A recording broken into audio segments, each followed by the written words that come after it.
Hello, welcome to online school education of Florescent School. आज के इस वीडियो में हम आपके लिए क्या लेके आए हैं, the secrets to good paragraph writing. Paragraph writing grammar portion का इंटीग्रल पार्ट है, जिसके बिना ग्रामर इनकम्प्लीट माना जाता है। एक अच्छा पैराग्राफ कैसे लिखते हैं, उसके रूल्स और उसके कुछ एग्जाम्पल्स लेके मैं इस वीडियो में आपके लिए आई हूँ।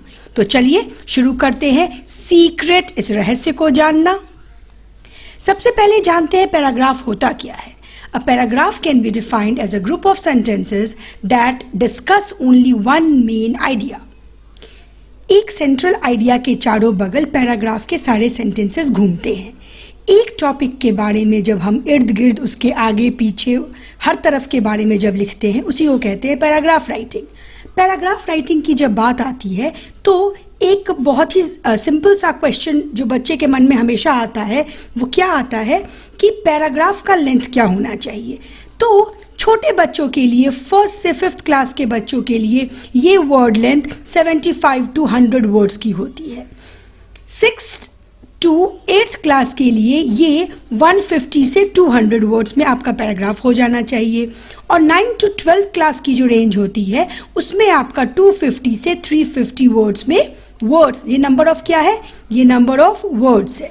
तो इतने वर्ड्स में आपके पैराग्राफ का सब कुछ आ जाना चाहिए। तो पैराग्राफ के लेंथ को लेके हमें ज़्यादा कंफ्यूज होने की आवश्यकता नहीं है। आपके ग्रेड के हिसाब से आपके पैराग्राफ का लेंथ वेरी करता है। अब है पैराग्राफ राइटिंग के कुछ इम्पॉर्टेंट रूल्स। क्या क्या वो रूल्स है? पहला पॉइंट है द टॉपिक सेंटेंस। पहला पॉइंट क्या है? The topic sentence. पहला सेंटेंस जो हमें पैराग्राफ में लिखना है वो उस टॉपिक का सोल, हार्ट जो होता है, वो हमारा पहला सेंटेंस होना चाहिए। उसके बाद के जो सेंटेंसेस आते हैं उसे कहते हैं सपोर्टिंग सेंटेंसेस। सपोर्टिंग सेंटेंसेस कैसे होते हैं? हम लोगों ने जो टॉपिक सेंटेंस डाला है, टॉपिक के बारे में जो मेन कंसंट्रेटेड सेंट्रल आइडिया है, उसे कहते हैं टॉपिक सेंटेंस। उसके बाद उसी के बारे में आगे बताते हुए जो भी सेंटेंसेस हम लिखते हैं अपने पैराग्राफ को आगे बढ़ाने के लिए, उसे कहते हैं सपोर्टिंग सेंटेंसेस।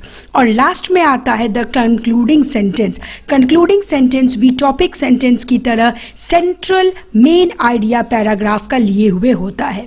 तो टॉपिक सेंटेंस, कंक्लूडिंग सेंटेंस बहुत इंपॉर्टेंट है, और सपोर्टिंग सेंटेंस इन दोनों के बीच का लिंक बनाता है। तो सपोर्टिंग सेंटेंस कितना इंपॉर्टेंट है ये आप समझ सकते हैं। इस तरीके से हमें पैराग्राफ लिखना होता है। इसके बाद आता है ये जो हम लोगों ने सारे सेंटेंसेस लिख लिए, उसके बाद आता है इनमें कुछ कोऑर्डिनेशन होना चाहिए। क्या होना चाहिए?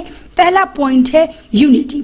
यूनिटी का मतलब ये होता है कि जितने सेंटेंसेस हम लोगों ने उस टॉपिक के बारे में लिखे हैं, सब में समानता हो, सब में एकता हो, सब एक ही टॉपिक के इर्द गिर्द घूमे। दूसरा होता है ऑर्डर।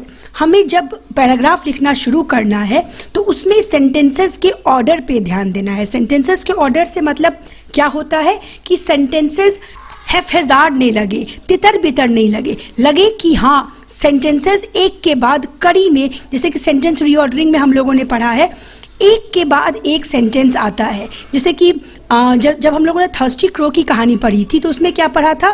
पहले once upon a time there was a thirsty crow. He saw a pot. The pot was half filled with water. तो the pot was half filled with water हमारा थर्ड सेंटेंस है। इसको हम सेकेंड सेंटेंस पे तो नहीं डालेंगे तो कहानी का मतलब अलग हो जाएगा। इसी का मतलब होता है ऑर्डर। तीसरे नंबर पे हमारा आता है कोहेरेंस। कोहेरेंस भी ऑर्डर की तरह ही होता है। हर सेंटेंस के बीच में एक रिलेशन आना चाहिए, और वो जो कोई पढ़े तो लगे कि एकदम स्मूथ फ्लो में हमारा पैराग्राफ चल रहा है। फोर्थ पॉइंट होता है हमारा कंप्लीटनेस। कंप्लीटनेस यानी कि शुरू से अंत तक जब पैराग्राफ पढ़े तो हमें समझ में आए कि जिस टॉपिक के बारे में पैराग्राफ लिखा गया है वो बिल्कुल एक कंप्लीट सेंस डिलीवर कर रहा है। अब यहाँ पे मैंने आपके लिए एक एग्जाम्पल रखा है। चलिए उस एग्जाम्पल से इस पैराग्राफ को समझते हैं। आज का जो हमारा टॉपिक है पैराग्राफ राइटिंग का, वो है पोल्यूशन। अब पोल्यूशन जब पैराग्राफ राइटिंग हम कर रहे हैं 8th स्टैंडर्ड के लेवल का, तो वो थोड़ा सा बड़ा हो जाता है। तो ये जो पैराग्राफ राइटिंग है इसको आप ढंग से देखिए, और ऐसे ही आपको पैराग्राफ लिखना होगा। जैसे कि फर्स्ट पैरा जो इस पैराग्राफ का है उसमें पोल्यूशन वर्ड कहाँ से लिया गया, पोल्यूशन का मीनिंग क्या है, पोल्यूशन से हल्का सा क्या इफेक्ट हो रहा है एनवायरनमेंट पे वो बताया गया। फिर उसके बारे में हम लोग आगे आगे बताते गए, रीजंस बताए, फिर उसका इफेक्ट्स बताएं, टाइप्स ऑफ पोल्यूशन बताएं और फाइनली हमने बताया कि इस पोल्यूशन से हमें निजात कैसे मिलेगी। अगर वीडियो अच्छा लगा हो तो वीडियो को लाइक और शेयर ज़रूर से करो और चैनल को सब्सक्राइब कर ले। Bye students.